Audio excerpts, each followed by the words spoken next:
నమస్కారం ETV news కు స్వాగతం ముఖ్యాంశాలు కృష్ణా జిల్లా కల్తీ మద్యంపై న్యాయ విచారణ బాధ్యులెంతటి వారైనా వదలబోమని చంద్రబాబు స్పష్టీకరణ ఆసుపత్రిలో బాధితులకు పరామర్శ తెలంగాణలో కరువు ప్రభావానికి చెలించిన కేంద్ర బృందం నివేదికల కంటే తీవ్రత ఎక్కువగా ఉందని వ్యాఖ్య ఆత్మహత్యలే శరణ్యమని రైతుల ఆవేదన హైదరాబాద్లో అక్రమ కట్టడాల క్రమబద్ధీకరణకు నామమాత్రపు స్పందన మార్చి వరకు గడువు పొడిగింపునకు జీహెచ్ఎంసీ యోచన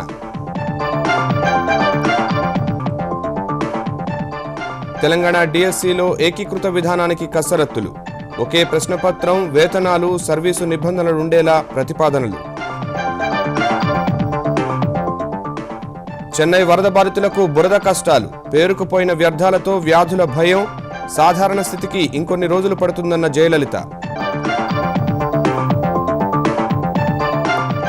వాతావరణ మార్పులపై పోరాటంలో దృఢ సంకల్పం అవసరమన్న ఐరాస 8 పర్యావరణ పరిశోధన కేంద్రాలు ఏర్పాటు చేస్తామని భారత్ ప్రకటన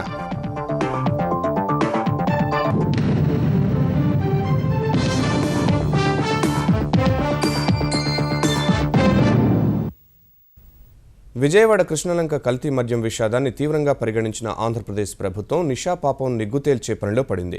ఆసుపత్రి పాలైన బాధితులతో స్వయంగా మాట్లాడి సమాచారం సేకరించిన ముఖ్యమంత్రి చంద్రబాబు నాయుడు ఫోరెన్సిక్ నివేదిక రాగానే బాధ్యులపై కొరడా జలిపిస్తామని స్పష్టం చేశారు. మృతుల కుటుంబాలకు 5 లక్షల రూపాయల చొప్పున ఆర్థిక సాయం ప్రకటించారు. క్షతగాత్రులలో 3 పరిస్థితి విషమంగా ఉండగా ప్రభుత్వ ఆదేశం మేరకు మొత్తం విషాదంపై కృష్ణా జిల్లా కలెక్టర్ న్యాయ విచారణకు ఆదేశించారు. విజయవాడ కృష్ణలంకలోని స్వర్ణ బార్ అండ్ రెస్టారెంట్లో మద్యం సేవించి 5 చనిపోవడం, మరో 20 మంది ఆసుపత్రి పాలవడంపై దుమారం రేగుతున్న వేళ ఆంధ్రప్రదేశ్ ప్రభుత్వం కఠిన చర్యలకు సిద్ధమవుతోంది. స్వయంగా రంగంలోకి దిగిన ముఖ్యమంత్రి చంద్రబాబు విజయవాడలోని ఆంధ్ర ఆసుపత్రిలో చికిత్స పొందుతున్న బాధితులను పరామర్శించారు. పరిస్థితి విషమంగా ఉన్న 3కి డయాలసిస్ చేస్తున్నట్లు వివరించారు. మృతుల కుటుంబాలకు 5 లక్షల రూపాయల పరిహారం ప్రకటించిన చంద్రబాబు మరోసారి ఇలాంటి ఘటనలు జరగకుండా కఠినంగా వ్యవహరిస్తామని స్పష్టం చేశారు. 13-14 మందితో 1-to-1 మాట్లాడాను. మేము తాగిన తర్వాత ఈరోజు తాగిన డ్రింక్ టేస్ట్ వేరే ఉందని చెప్పారు. నీళ్ళు ఎక్కడి నుంచి ఇచ్చారంటే అందరూ కూడా అక్కడ తాగారు, 1-2 మాత్రం బయట నుంచి తీసుకెళ్లారు. అంటే బయట తీసుకపోయినా ఎఫెక్ట్ అయ్యారు, అక్కడ తాగినా కూడా ఎఫెక్ట్ అయ్యారు. అది ఒక క్లియర్ ఇండికేషన్. అంటే ఇవన్నీ కూడా ఇంకా ఇప్పుడు ఫారెన్సిక్ పంపించాం, అన్ని కూడా ఎగ్జామిన్ చేపిస్తాం. ప్రభుత్వం చాలా కఠినంగా వ్యవహరిస్తాం, దీంట్లో ఏమాత్రం మొహమాటం లేదు. ప్రభుత్వ యంత్రాంగంలో ఉండే ప్రతి ఒక్క వ్యవస్థ కూడా చెప్తున్నా, ఇలాంటి జరిగినప్పుడు మీరు కూడా అప్రమత్తంగా లేకపోతే వాళ్ళపైన కూడా వేటు తప్పదు. వాళ్ళ డ్యూటీ చేయని దాని వల్లనే ఫెయిల్యూర్ వల్ల ఇవన్నీ జరుగుతున్నాయి. రెగ్యులేటరీ వ్యవస్థలు కానీ డిపార్ట్మెంట్స్ కానీ యాక్టివ్ గా ఉండాలి. ఎవరు లేకపోతే వాళ్ళపైన కూడా ఏ విధంగా ప్రభుత్వం చర్యలు తీసుకోవాలో అన్ని విధాలు తీసుకున్నాం. మరోవైపు పోలీసులు, అబ్కారీ శాఖాధికారులు సైతం విచారణ ప్రక్రియ వేగవంతం చేశారు. బార్, హోటల్ మేనేజర్లతో పాటు 5 సిబ్బందిని నిర్బంధించి విచారించారు. టాస్క్ ఫోర్స్ సిబ్బంది కాంగ్రెస్ మాజీ ఎమ్మెల్యే మల్లాది విష్ణుని ప్రశ్నించారు. ప్రభుత్వ ఆదేశాల మేరకు కృష్ణా జిల్లా కలెక్టర్ బాబు, సబ్ కలెక్టర్ సృజన ఆధ్వర్యంలో మెజిస్టీరియల్ విచారణకు ఆదేశించగా విచారణకు పూర్తిగా సహకరిస్తామని మల్లాది విష్ణు తెలిపారు. బార్ అండ్ రెస్టారెంట్ తన కుటుంబ సభ్యుల పేరుతో ఉందన్న ఆయన ఘటనలో కుట్రకోణముందని ఆరోపించారు. దానికి సంబంధించిన నిర్వాహకులు కానీ ఉద్యోగస్తులు కానీ చెప్పినటువంటి అంశం ఏంటంటే ఇందులో ఎటువంటి కల్తీ మద్యం లేదు, కుట్ర జరిగిందని చెప్పారు. వాటర్ సంబంధించినటువంటి బయట ఉంది, అందులో ఏదైనా పాయిజన్ కలిపారా, దాన్ని సేవించిన వాళ్ళందరూ కూడా ఇమీడియట్గా పడ్డారు. కొంతమంది వేరే మినరల్ వాటర్తో తీసుకున్న వాళ్ళు ఎవరు కూడా ఏమీ కాలేదని చెప్పారన్నారు. అది కూడా కాకుండా 4-5 బ్రాండ్లకు సంబంధించిన కూడా జరిగిందని చెప్పన్నారు. కాబట్టి డిస్టిలరీ నుంచి వచ్చిన దాంట్లోనా లేకపోతే డిపో నుంచి వచ్చిన దాంట్లోనా ఎక్కడ జరిగిందని చెప్పి ప్రభుత్వంలో ఉన్నటువంటి అధికారులు తేల్చాల్సినటువంటి అవసరం ఉంది. మృతుల కుటుంబాలకు 10 లక్షల పరిహారంతో పాటు అబ్కారీ శాఖ మంత్రి కొల్లు రవీంద్ర రాజీనామా చేయాలంటూ ఆంధ్ర ఆసుపత్రి ఎదుట ఆందోళన చేపట్టిన వామపక్ష నేతలను పోలీసులు అదుపులోకి తీసుకోవడం తోపులాటకు దారితీసింది. విజయవాడ కృష్ణలంకలో కల్తీ మద్యం కాటుకి 5 బలైన కొద్ది గంటల్లోనే అదే రీతిలో ఓ వ్యక్తి మచిలీపట్నంలో మృతి చెందాడు. రోల్డ్ గోల్డ్ పనిచేసుకుంటూ జీవనం సాగించే వల్లూరి శ్రీనివాసరావు స్థానిక పాండురంగ వైన్స్లో మద్యం సేవించి ఇంటికి వెళ్లగానే అస్వస్థతకు గురయ్యాడు. కుటుంబ సభ్యులు జిల్లా ఆసుపత్రికి తరలించగా అక్కడ చికిత్స పొందుతూ చనిపోయాడు. చిలకలపూడి పోలీసులు కేసు నమోదు చేసి దర్యాప్తు చేస్తున్నారు.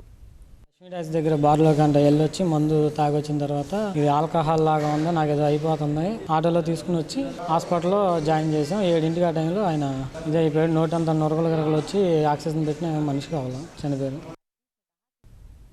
తెలంగాణలోని 4 జిల్లాల్లో కరువు నివేదికల కంటే ఎక్కువగా ఉందని కేంద్ర బృందం విచారం వ్యక్తం చేసింది. మునుపెన్నడూ లేనంత కరువుతో కన్నీళ్లే మిగిలాయంటూ కర్షకులు క్షేత్రస్థాయి పర్యటనకు వెళ్లిన అధికారులతో గోడు వెళ్లబోసుకున్నారు. చెల్లించిన కేంద్ర బృందం చేతనైన సాయం చేస్తామని భరోసా ఇచ్చింది. తెలంగాణలో కరువు అధ్యయనానికి వచ్చిన కేంద్ర బృందాల తొలి రోజు క్షేత్రస్థాయి పర్యటన ఆద్యంతం రైతుల ఆవేదన నడుమ సాగింది. కేంద్ర వ్యవసాయ శాఖ సంయుక్త కార్యదర్శి ఉత్పల్ కుమార్ నేతృత్వంలోని బృందాలు నిజామాబాద్, మహబూబ్నగర్, నల్గొండ, వరంగల్ జిల్లాల్లో పర్యటించాయి. జడ్చర్లలో పత్తి రైతుల గోస కళ్లారా చూసిన బృందం కల్వకుర్తి, వెల్దండ మండలాల్లో ఎండిన కంది, బత్తాయి తోటల్ని పరిశీలించారు. మిడ్జిల్ మండలం వాడ్యాల వాసుల తాగునీటి కష్టాలను చూశారు. నిజామాబాద్ జిల్లా కామారెడ్డి డివిజన్లోని బిక్కనూరు, దోమకొండ, ఎర్రపహాడ్ మండలాల్లో ఎండిన పంటలు, ఒట్టిపోయిన చెరువుల్ని పరిశీలించారు. నల్గొండ జిల్లా బొమ్మల రామారం, తుర్కపల్లి, యాదగిరిగుట్ట, ఆలేరు, వరంగల్ జిల్లా చేర్యాల, బచ్చనపేట మండలాల్లో పత్తి, కంది, మొక్కజొన్న పంటలు పరిశీలించారు. పంట నష్టపోయినా బీమా రాకపోవడంపై రైతుల్ని బృందాలు ప్రశ్నించగా భూగర్భ జలాలు పూర్తిగా అడుగంటాయని, 700-800 అడుగుల లోతున బోరు వేసినా చుక్క నీరు పడడం లేదని రైతులు తమ గోడు వెళ్లబోసుకున్నారు. పెట్టుబడి రాయితీ ఎకరాకు కనీసం 15,000 రూపాయలిచ్చి ఆదుకోవాలని వేడుకున్నారు. 3 ఎకరాలకు 70,000 అయినాయి అయ్యా. నాకు 10,000 కూడా రాలేదు. ఏం లేదు బిడ్డ, 6 బోర్లు వేస్తే ఫెయిల్ అయినాయి. ఒక రింగులని వేస్తే అందులోకి నీళ్ళు లేవు, ఏం లేవు. కొడుకాన్ని కాలు మొక్తా. పశువులకు గడ్డి బాగా ఇబ్బంది ఉంది సార్. గొర్రె మేకలకు కూడా బాగా ఇబ్బంది ఉంది. నీళ్ళు లేవు. పరిస్థితి ఇంకొక 2-3 నెలలు ఇట్లా ఉంటే మేము చచ్చిపోవాల్సింది సార్. ఊళ్ళో పెట్టి మేము వెళ్ళిపోవాల్సి ఈ ఊళ్ళ నుంచి. కరువు పరిస్థితులపై చలించిన కేంద్ర బృందం వారంలో కేంద్రానికి నివేదిక ఇస్తామని తెలిపింది. చాలా వర్స్ట్గా ఉంది. మేము అనుకున్న దానికంటే ఎక్కువ ఉంది. ఇక్కడికి వచ్చిన లాగానే అన్ని విలేజెస్కి వెళ్ళి మొత్తం చూసి ఆ రిపోర్ట్ మొత్తం ప్రభుత్వానికి మేము అందజేస్తాం. మేము ఇప్పటివరకు చూసినంత వరకు దీనావస్థలో ఉన్నట్టు రైతులు గమనించాము. తాగునీరు అయితేనేమి, సాగునీరు అయితేనేమి అన్ని వ్యవసాయానికి అనుకూలంగా ఎక్కడా కనిపించటం లేదు. ఒక జూన్లో తప్ప జూలైలో వర్షాధారం వచ్చినట్టు కూడా కనిపించలేదు మాకు. ఇవాళ కరీంనగర్, రంగారెడ్డి, మెదక్ జిల్లాలలో పర్యటించనున్న కేంద్ర బృందాలు సాయంత్రం ముఖ్యమంత్రి కేసీఆర్తో సమావేశం కానున్నాయి. ఆంధ్రప్రదేశ్లో ఇటీవల భారీ వర్షాల నష్టం అంచనా కోసం కేంద్ర బృందం పర్యటనకు రంగం సిద్ధమైంది. నేడు హైదరాబాద్ చేరుకోనున్న కేంద్ర బృందం తొలి రోజు సచివాలయంలో వివిధ శాఖల అధికారులతో సమావేశమై ఏ జిల్లాల్లో ఎంత నష్టం వాటిల్లిందనే సమాచారం సేకరించనుంది. రేపటి నుంచి 3 రోజుల పాటు వర్షాలకు బాగా దెబ్బతిన్న నెల్లూరు, చిత్తూరు, కడప జిల్లాల్లో బృందాల వారీగా క్షేత్రస్థాయి పర్యటనకు వెళ్లనుంది. 11న విజయవాడలో ముఖ్యమంత్రి చంద్రబాబును కలవనుంది. నవంబర్, డిసెంబర్ నెలల్లో వర్షాల వల్ల చిత్తూరు, నెల్లూరు, కడప జిల్లాల్లో సుమారు 3,700 కోట్ల రూపాయల నష్టం వాటిల్లిందని ఏపీ సర్కార్ ఇప్పటికే కేంద్రానికి నివేదిక పంపింది. వరద గుప్పిటి నుంచి తేరుకుంటున్న చెన్నైకి గుట్టలుగా పేరుకుపోయిన చెత్త కుప్పలు పెద్ద సమస్యగా మారాయి. దాదాపు 2 వారాల పాటు వరద చుట్టేయడంతో టన్నుల కొద్దీ పేరుకున్న చెత్త తొలగించడం పారిశుధ్య కార్మికులకు తలకు మించిన భారంగా మారింది. ఇదే సమయంలో వ్యాధుల ముప్పు పొంచి ఉంది. పూర్తి స్థాయిలో సాధారణ పరిస్థితులు నెలకొనే వరకు ఉద్యోగులను ఐటీ సంస్థలు వేరే నగరాల్లోని తమ శాఖలకు తరలిస్తున్నాయి. మరికొన్ని రోజుల్లోనే పరిస్థితి పూర్తిగా చక్కబడుతుందన్న తమిళనాడు ముఖ్యమంత్రి జయలలిత బాధితులకు తక్షణ సాయం ప్రకటించారు. వరద గుప్పెట నుంచి బయటపడ్డ చెన్నైను బురద కష్టాలు కమ్మేస్తున్నాయి. చాలా ప్రాంతాల్లో వ్యర్థాలు గుట్టలు గుట్టలుగా పేరుకుపోయి దుర్వాసన వెదజల్లుతోంది. వీధుల్లో పోగైన చెత్త తొలగింపు మహానగర పాలక సంస్థకు తలకు మించిన భారంగా మారింది. 4 రోజులుగా 25,000 మంది పారిశుద్ధ్య కార్మికులు చెత్త తొలగిస్తున్నా తరగడం లేదు. చెన్నై నగర కార్పొరేషన్ కార్మికులే కాకుండా మదురై, తిరుచి, కోయంబత్తూరుతో పాటు ఆంధ్రప్రదేశ్ నుంచి రప్పించిన మరో 2,000 మంది కార్మికులంతా విధులు నిర్వర్తిస్తున్నా సరిపోవడం లేదు. మరికొందరిని వినియోగిస్తేనే త్వరగా పని పూర్తవుతుందని అధికారులు అంటున్నారు. చెత్త తొలగింపు కార్యక్రమంలో పాల్గొనే పారిశుద్ధ్య కార్మికులకు రోజుకు 300 రూపాయలు ఇస్తామని, ఆసక్తి ఉన్నవారు ఆయా నగరపాలక జోనల్ అధికారులను సంప్రదించాలని ముఖ్యమంత్రి జయలలిత స్వయంగా ప్రకటనలో విజ్ఞప్తి చేశారు.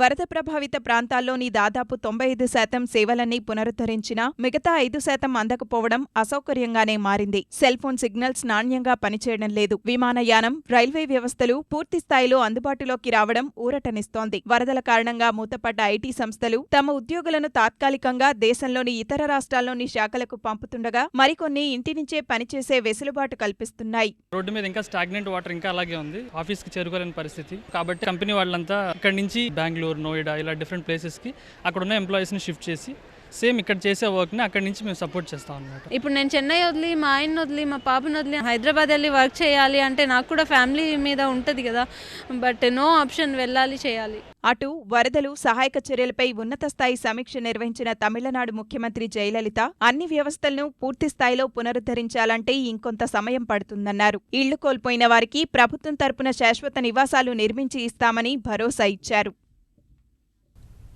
వరదలతో కకావికలమైన చెన్నైకు స్వచ్ఛంద సంస్థలతో పాటు కార్పొరేట్ సంస్థలు చేయూతనిస్తున్నాయి. ప్రఖ్యాత కార్ల విక్రయ సంస్థ హర్ష టొయోటో వరద బాధితులకు రోజుకు దాదాపు 10 లక్షల రూపాయల విలువైన సామగ్రి అందిస్తోంది.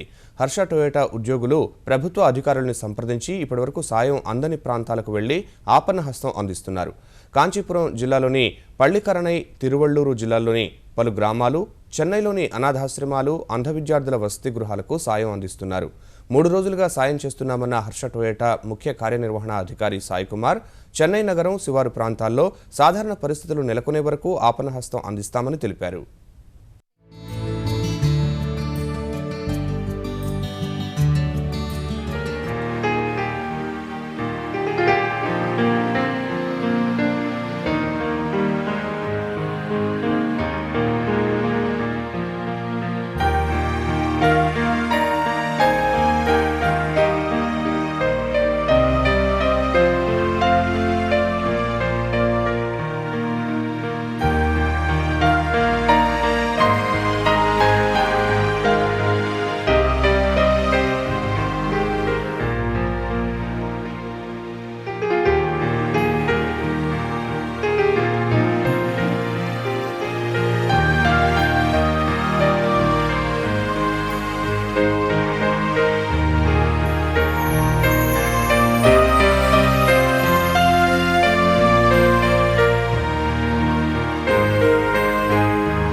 రాష్ట్రంలోని ప్రభుత్వ పాఠశాలలతో పాటు ఆదర్శ పాఠశాలలు, ఆయా గురుకులాల్లో ఉపాధ్యాయుల భర్తీని ఒకటే డిఎస్సి ద్వారా నిర్వహించాలని ప్రభుత్వం భావిస్తోంది. ఒకటే ప్రశ్నపత్రం, ఒకటే వేతనాలు, ఒకటే సర్వీసు నిబంధనలు వర్తించేలా కసరత్తు చేస్తోంది. గతంలో ఆదర్శ పాఠశాలల్లో ఉపాధ్యాయుల భర్తీకి ప్రత్యేకంగా డిఎస్సి నిర్వహించారు. అందులోని ట్రైన్డ్ గ్రాడ్యుయేట్ టీచర్స్, టీజీటీలకు టెట్ తప్పనిసరి కాగా పోస్ట్ గ్రాడ్యుయేట్ టీచర్స్, పీజీటీలకు టెట్ వర్తించదు. ఈ క్రమంలో ఆదర్శ పాఠశాలల్లోని టీజీటీ పోస్టులను కూడా సాధారణ డిఎస్సి ద్వారా భర్తీ చేయడంపై ఆలోచన చేస్తున్నారు. పలు బ్యాంకులకు ఉద్యోగాలను ఒకే పరీక్ష ద్వారా నియమించినట్లే ఉపాధ్యాయుల భర్తీలోనూ అదే విధానం పాటించాలని భావిస్తున్నారు. అయితే ఆదర్శ పాఠశాలల ఉపాధ్యాయులకు వేతన స్కేల్ ఎక్కువగా ఉన్నందున ఈ ప్రతిపాదనలు ఎంతవరకు సాధ్యమవుతాయనే దానిపై స్పష్టత ఇంకా రాలేదు. హైదరాబాద్లో అక్రమ లేఅవుట్లు, భవనాల క్రమబద్ధీకరణ గడువు పొడిగించే అవకాశాలు కనిపిస్తున్నాయి. క్రమబద్ధీకరణకు అనుకున్న స్పందన రాకపోవడం, సిబ్బంది జీహెచ్ఎంసీ ఎన్నికల్లో తీరిక లేకుండా ఉండడం వల్ల మరో 2 నెలల వరకు అవకాశం ఇవ్వాలని జీహెచ్ఎంసీ యోచిస్తోంది. గ్రేటర్ హైదరాబాద్ పరిధిలో అక్రమ నిర్మాణాలు, లేఅవుట్ల క్రమబద్ధీకరణలో ఆన్లైన్ దరఖాస్తులు ఆహ్వానించినా, సర్కిళ్ల వారీగా హెల్ప్ డెస్క్లు ఏర్పాటు చేసినా స్పందన అంతంత మాత్రంగానే కనిపించింది. కొన్ని సర్కిళ్లలోనైతే ఆన్లైన్ ద్వారా ఒక్క దరఖాస్తు నమోదవలేదు. జీహెచ్ఎంసీ పరిధిలో క్రమబద్ధీకరణ కాని భవనాలు దాదాపు 60,000 ఉంటే అనధికారికంగా ఆ సంఖ్య 1,00,000కు పైనే అని అధికారులు అంచనా వేస్తున్నారు. 2007లో క్రమబద్ధీకరణ ప్రకటన వెలువడ్డ నెలలోపే 50,000కు పైగా దరఖాస్తులు వస్తే ఇప్పుడు నెలన్నర దాటినా ఆ పరిస్థితి కనిపించడం లేదు. బల్దియా సిబ్బంది జీహెచ్ఎంసీ ఎన్నికల నిర్వహణ ప్రక్రియలో నిమగ్నమవడం, ఆన్లైన్ విధానం కూడా గందరగోళంగా మారడంతో క్రమబద్ధీకరణపై దృష్టి పెట్టడం కష్టమని అధికారులు భావిస్తున్నారు. డిసెంబర్ 31 వరకు ఉన్న గడువును మార్చి మొదటి వారం వరకు పెంచాలని ప్రభుత్వాన్ని కోరనున్నారు. ఆదాయార్జిత శాఖల్లోని అన్ని రంగాల్లోనూ రాబడి పెరుగుదల కనిపించిందని తెలంగాణ ఆర్థిక మంత్రి ఈటల రాజేందర్ సంతృప్తి వ్యక్తం చేశారు. ఆదాయార్జిత శాఖల కార్యదర్శులతో సమీక్ష నిర్వహించిన ఆయన నవంబర్ నెలాఖరు నాటికి సుమారు 21,000 కోట్ల ఆదాయం వచ్చినట్లు తేల్చారు. విలువ ఆధారిత పన్ను, అమ్మకం పన్నుల్లో నిరుటితో పోల్చితే 18% పెరుగుదల కనిపించినట్లు గుర్తించారు. ఎక్సైజ్ శాఖకు 18% పెరుగుదలతో 3,300 కోట్ల ఆదాయం వచ్చింది. స్టాంప్స్ అండ్ రిజిస్ట్రేషన్లో ఏకంగా 30% ఆదాయం పెరిగితే రవాణా రవాణా శాఖలో 20% వృద్ధితో 1460 కోట్ల ఆదాయం వచ్చినట్లు ప్రస్తావించారు. అమ్మకం పన్ను, వృత్తి పన్నులు చెల్లించకుండా పొరుగు రాష్ట్రాల నుంచి వస్తున్న అక్రమ మద్యం గురించి ప్రత్యేకంగా దృష్టి సారించాలని ఈటల అధికారులకు సూచించారు. ప్రస్తుత ఆర్థిక సంవత్సర బడ్జెట్ వ్యయంపై అన్ని శాఖల అధికారులతో ఈటల నేడు సమావేశం కానున్నారు. రాష్ట్రంలో పర్యాటక ప్రోత్సాహంలో భాగంగా 400 ఏళ్ల నాటి భాగ్యనగరాన్ని గగనతలం నుంచి వీక్షించే సౌకర్యం కల్పించాలని తెలంగాణ పర్యాటక శాఖ నిర్ణయించింది. ఈ మేరకు పర్యాటక అభివృద్ధి సంస్థ అధ్యక్షుడు పేర్వారం రాములతో పాటు అధికారులతో సమీక్ష నిర్వహించిన మంత్రి చందులాల్ త్వరలోనే హైదరాబాద్ను హెలికాప్టర్ నుంచి తిలకించే అవకాశం కల్పిస్తామని చెప్పారు. సీప్లేన్, హాట్ ఎయిర్ బెలూన్ల ద్వారా వీక్షించే ఏర్పాట్లు చేస్తామని వెల్లడించారు. విదేశీ పర్యాటకులను ఆకర్షించేందుకు కొన్ని సంస్థలతో చర్చిస్తున్నామన్న చందులాల్ గోదావరి, కృష్ణా పరివాహక ప్రాంతాల్లో ట్రైబల్ ఎకో టూరిజం అభివృద్ధి చేస్తామని తెలిపారు. బుద్ధ, జైన, రామాయణ సర్క్యూట్లలో భాగంగా పలు ప్రాంతాల్లో పర్యాటకాన్ని వృద్ధి చేస్తామన్నారు. హైదరాబాద్లో పెరల్స్ ఫెస్టివల్ నిర్వహణకు ఏర్పాట్లు చేయాలన్న చందులాల్ పర్యాటక ప్రాంతాలు సందర్శించే పాఠశాల విద్యార్థులకు రాయితీలు కల్పించాలని నిర్ణయించినట్లు సమావేశం తర్వాత చెప్పారు. తెలంగాణలో జరిగే స్థానిక సంస్థల కోటా ఎమ్మెల్సీ ఎన్నికల్లో అన్ని స్థానాల్లో పోటీ చేయాలని తెలుగుదేశం నిర్ణయించింది. ఓ దశలో కాంగ్రెస్తో సీట్లు పంచుకుందామనుకున్నప్పటికీ రెండు పార్టీలు ఏకాభిప్రాయానికి రాలేకపోవడం వల్ల అన్ని చోట్ల సొంతంగానే బరిలో నిలవాలని సన్నద్ధమైంది. త్వరలోనే అభ్యర్థులను ప్రకటిస్తామని తెలుగుదేశం తెలంగాణ శాసనసభ పక్షనేత ఎర్రబెల్లి దయాకర్ రావు తెలిపారు. మహబూబ్ నగర్ నుంచి కొత్తకోట దయాకర్ రెడ్డి, ఆదిలాబాద్ నుంచి రామనారాయణ రెడ్డి, నిజామాబాద్ నుంచి అరికెల నర్సారెడ్డి, రంగారెడ్డి జిల్లా నుంచి గోపాల్ భూపతి రెడ్డి పేర్లను పరిశీలిస్తున్నారు. అన్ని స్థానాల్లో గెలుపు సాధ్యం కాకపోయినా గట్టి పోటీ ఇవ్వాలని భావిస్తున్న నాయకులు ఆ దిశగా జిల్లాల్లో శ్రేణులను సమాయత్తం చేస్తున్నారు. నవ్యాంధ్రలో పర్యాటక ఆదాయం పెరుగుతోందని ఆంధ్రప్రదేశ్ ఆర్థిక మంత్రి యనమల రామకృష్ణుడు తెలిపారు.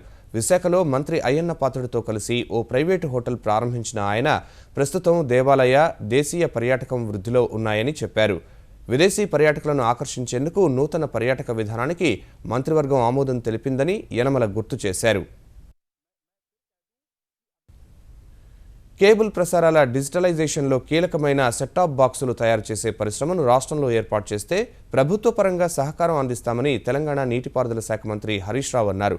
హైదరాబాద్ మాదాపూర్లోని ఇమేజ్ గార్డెన్లో జరిగిన సన్నీ డిజిటల్ సెట్టాప్ బాక్స్ ప్రారంభోత్సవంలో ఆయన పాల్గొన్నారు.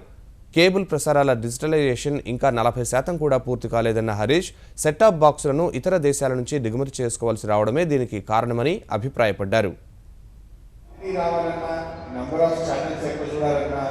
డిజిటలైజేషన్ అనేది తప్పనిసరిగా అవసరం ఉన్నటువంటి పరిస్థితి.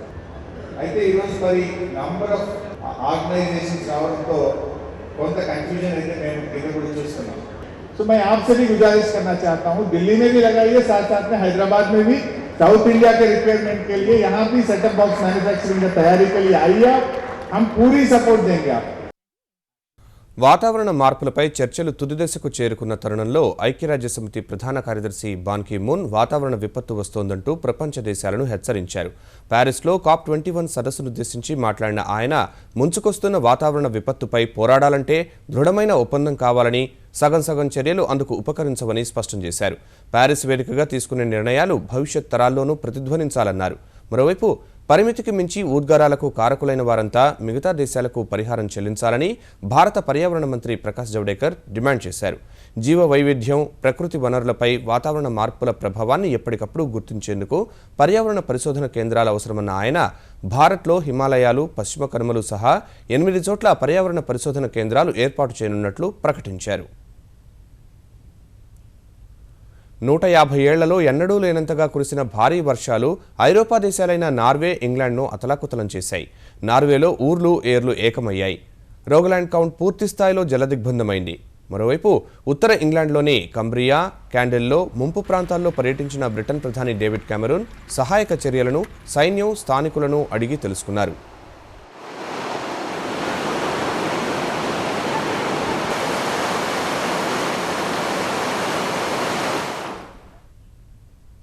కార్తీక మాసం చివరి సోమవారం తెలుగు రాష్ట్రాల్లోని ప్రముఖ ఆలయాలు కార్తీక కాంతుల్లో వెలుగులీనాయి. ప్రకాశం జిల్లా చీరాల, పేరాలలోని పునుగు రామలింగేశ్వర ఆలయ ప్రాంగణంలో శంఖు చక్రాలు, నామాల ఆకారంలో కార్తీక దీపాలు వెలిగించారు. నిజామాబాద్లో గంగాస్థాన్ శ్రీ గణపతి సచ్చిదానంద ఆశ్రమంలో లక్ష దీపోత్సవం అంగరంగ వైభవంగా జరిగింది. ఖమ్మంలోని ప్రముఖ ఆలయాల్లో శివలింగాకారంలో ప్రమిదలు వెలిగించారు. అనంతపురం జిల్లా బసవనపల్లి శివాలయంలో లక్షదీపోత్సవం కొత్త కాంతులు విరజిమ్మింది.